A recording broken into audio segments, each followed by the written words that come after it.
अस्सलाम वालेकुम। उम्मीद है आप सब खैरियत से होंगे। मेरी दुआ है अल्लाह पाक हम सबको सेहत, हिदायत, आफ़ियत के साथ रखें।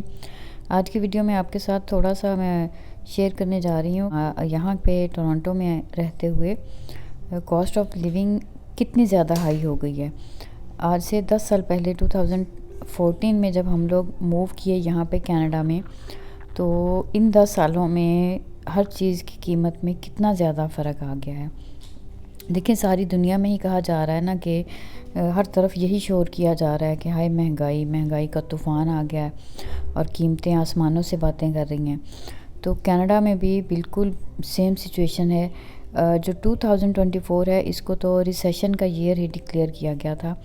और अभी तो सारे जो एक्सपर्ट्स थे उनका कहना यही था कि इसमें आप जितनी भी सेविंग कर सकते हो वो करें, लेकिन सेविंग तो वो करेगा ना जो अपने जो डेली उसके एक्सपेंडिचर्स हैं उनको अच्छे से मैनेज करने के बाद अगर कोई सेविंग उसके पास बचे तो अभी मैं आपको थोड़ा सा सिर्फ रफली एक एस्टिमेट लगाने के लिए ही आपको बताऊंगी कि हर चीज़ की कीमत ना इन 10 सालों में, टोरंटो की बात कर रही हूँ, 2014 से लेके 2024 तक में हर चीज़ की कीमत तकरीबन डबल से ज़्यादा हो चुकी है। और अच्छा, अगर हम बात करते हैं ना फैमिली की, अगर आप फैमिली के साथ यहाँ रहते हैं और हस्बैंड वाइफ और साथ उनके अगर 2 बच्चे हों, तो मैं उस लिहाज से एक रफली जो है ना एस्टिमेशन वो आपके साथ शेयर करूँगी।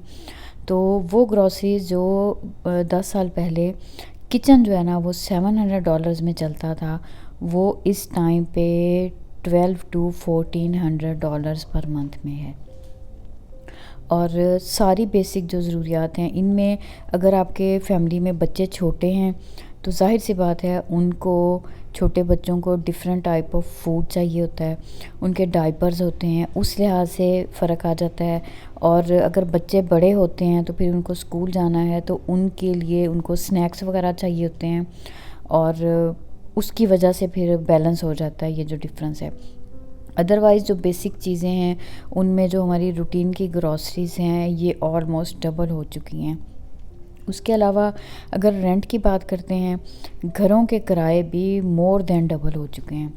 वो 1 बेडरूम अपार्टमेंट मैं आपको टोरंटो का ही बताऊंगी। यहाँ पे अगर हम डाउनटाउन से बात करते हैं तकरीबन 1 आवर की ड्राइव के अंदर, तो मैं उसी एरिया की, मेन टोरंटो एरिया की आपके साथ बात कर रही हूँ। यहाँ पे हमें 1 बेडरूम अपार्टमेंट जिसमें एक लिविंग रूम होगा, किचन होगा, 1 बेडरूम होगा और साथ एक वॉशरूम होता है, वो बेडरूम जो पहले $1000 में मिल रहा था, इस वक्त वो $2200 में 1 बेडरूम जो है वो मिल रहा है। 2 बेडरूम अगर देखेंगे तो, और ये हाई राइज़ बिल्डिंग में मैं आपको बता रही हूँ, अगर टू बेडरूम देखते हैं तो वो तकरीबन हमें मिल रहा है 26 to 28 में। और 3 बेडरूम ये जो है ना ये चला गया है 3000 प्लस में।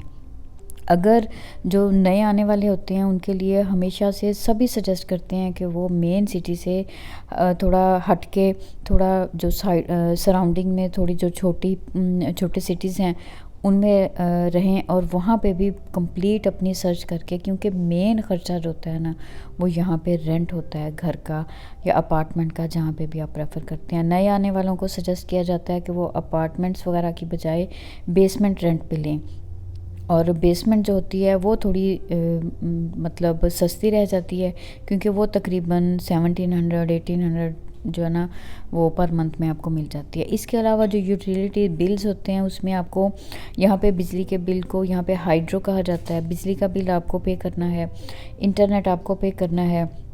घर में 2 लोगों के पास फ़ोन होगा, उन दोनों के फ़ोन को आपको पे करना है। और फिर इसके अलावा जो बेसिक चीज़ है वो होती है ट्रांसपोर्टेशन। गाड़ी अगर आप नहीं भी रखते हैं ना, पब्लिक ट्रांसपोर्ट भी यूज़ करें तो फिर उसके लिए भी।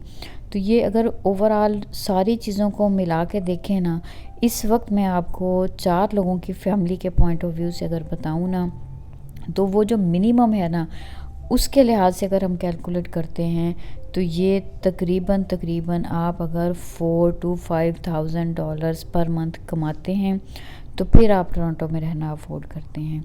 और ये बात बिल्कुल सही है जिसको अभी बोला जा रहा है कि अगर जैसे पहले होता था कि अगर सिर्फ एक ब्रेड अर्नर है आपके पास, घर में कोई एक काम करने वाला है, एक बंदा जॉब कर रहा है, तो मैनेज हो रहा था बहुत इजीली।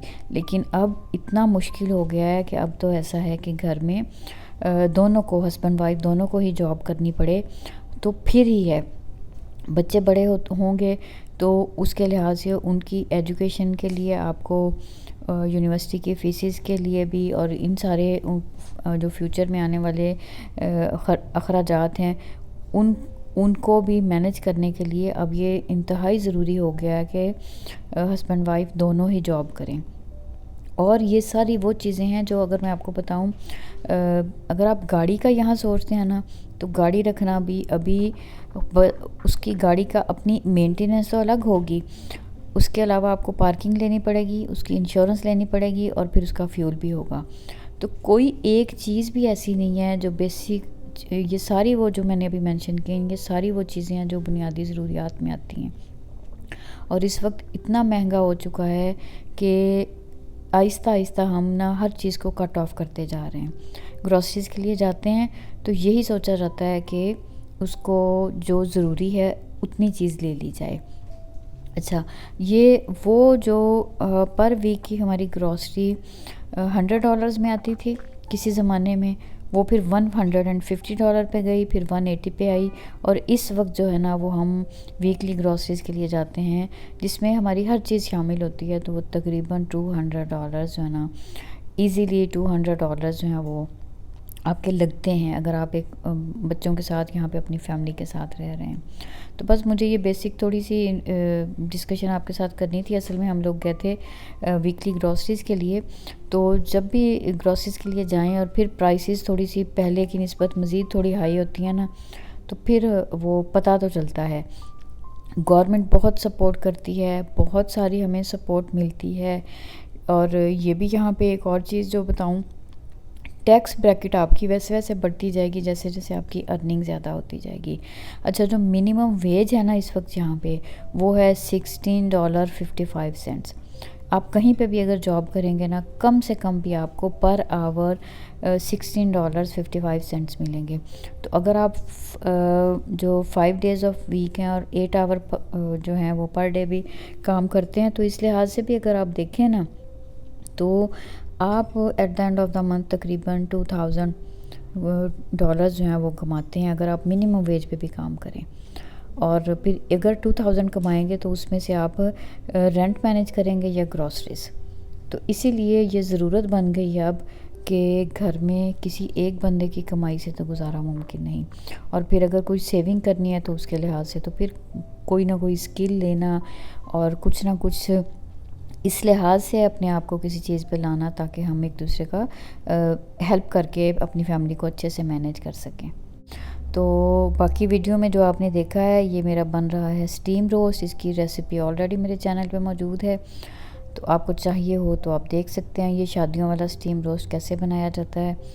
तो चलें जी, मिलते हैं किसी अगली वीडियो में किसी नए मैसेज के साथ। तब तक के लिए अल्लाह हाफिज़।